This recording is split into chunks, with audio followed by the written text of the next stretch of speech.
Я живу в Москве с 1981 года, но это мне не мешает любить мою малую родину, которая находится в Мордовии. Я мордвин по национальности и горжусь этим, потому что основные черты мордовского национального характера – стойкость, выдержка, трудолюбие, ум, решительность, сильная воля – очень помогают по жизни. Я стараюсь не обрывать связь со своими земляками, представителями мордовской диаспоры, и всегда готов помочь им и поддержать.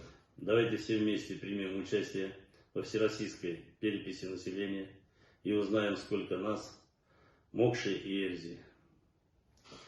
Впервые перепись населения пройдет с применением цифровых технологий. Это говорит о том, что мир не стоит на месте.